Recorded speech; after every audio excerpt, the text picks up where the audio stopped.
Olá! Bora mergulhar hoje no incrível reino das plantas.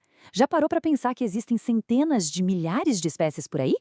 Como é que a ciência consegue dar um jeito de organizar todo esse caos verde? Então, a gente vai descobrir que a resposta não é só uma lista de nomes, mas sim uma história épica de evolução. Para começar, vamos ter uma ideia do tamanho do desafio. Olha só esse número. São mais de 280 mil espécies de plantas já conhecidas e catalogadas. É, é um número absurdo que mostra a biodiversidade gigantesca do nosso planeta. E aí vem a grande pergunta, né? Como é que os cientistas organizam e conseguem entender uma variedade tão grande?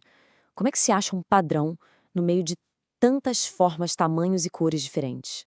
A resposta, e essa é a parte mais legal, não está numa classificação chata, mas sim numa narrativa, uma verdadeira saga. O segredo é seguir os passos da evolução, uma jornada de mais de 400 milhões de anos que mostra direitinho como cada grupo de plantas surgiu e se adaptou. Para a gente conseguir contar essa história de um jeito organizado, a gente precisa de um sistema. E quem criou esse sistema, lá no século XVIII, foi um naturalista sueco chamado Linneu. Ele era bem direto ao ponto, dizia: Deus criou, Linneu organizou. Ele nos deu a taxonomia, que é a ciência da classificação. Então, o que é a taxonomia na prática? Basicamente, é a ciência da organização. É o conjunto de regras que a gente usa para nomear e agrupar todos os seres vivos, não só as plantas, com base no que eles têm em comum. O sistema que o Linneu criou é como se fossem caixas, uma dentro da outra. A gente começa com a caixa gigante, o reino, e vai afunilando, ficando cada vez mais específico, até chegar na menor caixinha de todas, a espécie. E para não esquecer a ordem, reino, filo, classe, ordem, família, gênero e espécie, tem um macete ótimo, re-fi-co-fage.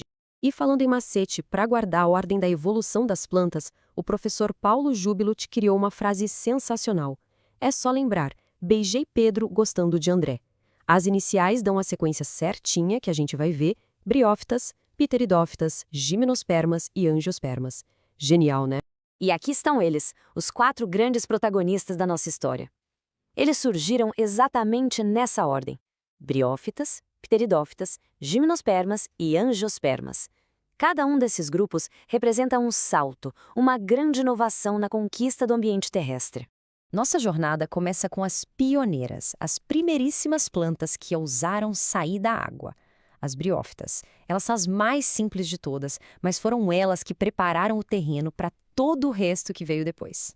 O mais importante sobre as briófitas é, na verdade, o que elas não têm.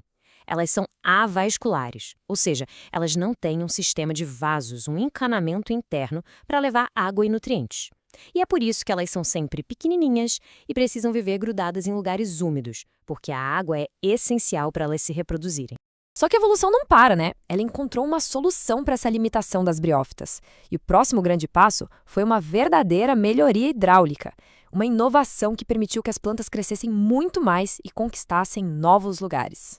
Olha só que legal essa comparação. Fica muito claro aqui. As pteridófitas, como as samambaias, desenvolveram os vasos condutores. E com isso, pela primeira vez na história, surgiram raízes, caules e folhas de verdade. Isso mudou completamente o jogo. Então, o ponto-chave é esse. Com o sistema de encanamento interno, as plantas finalmente puderam começar a competir de verdade pela luz do sol. Elas puderam crescer para cima, ficando muito maiores do que as briófitas jamais conseguiriam ser.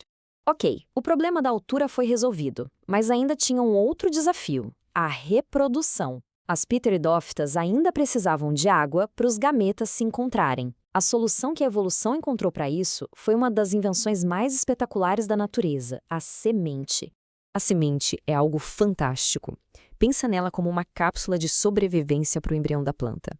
Dentro dela tem uma lancheirinha cheia de comida e uma capa super protetora. Foi isso que permitiu que as plantas começassem a se espalhar por ambientes bem mais secos. As gimnospermas, tipo os pinheiros, levaram essa estratégia a outro nível. As sementes delas são nuas, quer dizer que elas não ficam dentro de um fruto. E com o grão de pólen que viaja por aí com o vento, elas finalmente cortaram o cordão umbilical com a água para poder se reproduzir. Uma libertação. E agora, a gente chega no clímax da nossa história evolutiva. O grupo de plantas que simplesmente domina o planeta hoje, com uma diversidade e um sucesso que não tem comparação. As angiospermas.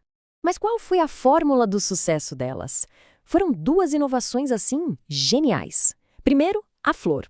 A flor é uma vitrine espetacular que usa cores e cheiros para contratar animais, como as abelhas, para fazer a polinização com uma precisão muito maior que o vento. E segundo, o fruto. O fruto é uma embalagem nutritiva que protege a semente e ainda convence outros animais a virarem entregadores, espalhando as sementes por todo lugar. E o resultado? Bom, os números falam por si. Esse gráfico mostra o domínio absoluto. Cerca de 90% de todas as espécies de plantas que existem hoje são angiospermas. Elas simplesmente ganharam a corrida evolutiva. Dentro desse grupo gigantesco, a gente tem duas linhagens principais, as monocotiledôneas e as eudicotiledôneas. Essa tabela mostra as diferenças bem direitinho, desde o número de folhinhas iniciais na semente, os cotilédones, até o desenho das nervuras nas folhas e o tipo de raiz. São dois projetos de muito sucesso, mas com estratégias um pouco diferentes. E para fechar com chave de ouro, o professor Jubilucci criou essa frase que é um resumo poético de tudo. Vamos decifrar? O primeiro sem vaso são as briófitas, as únicas que não têm vasos. O último com fruto são as angiospermas, a última grande novidade. E quem tem esperma no nome com flor e semente? Os dois grupos com esperma, que significa semente, no nome são gimnosperma e angioesperma. E desses dois, só a angiosperma tem flor. É um resumo perfeito da jornada toda. E aqui, a gente tem o nosso mapa do tesouro, o grande resumo. Essa tabela organiza a história inteira. Repara só como cada grupo vai adicionando uma nova característica fundamental. É uma verdadeira escada de inovações. Primeiro vieram os vasos, depois as sementes e, finalmente, as flores e os frutos.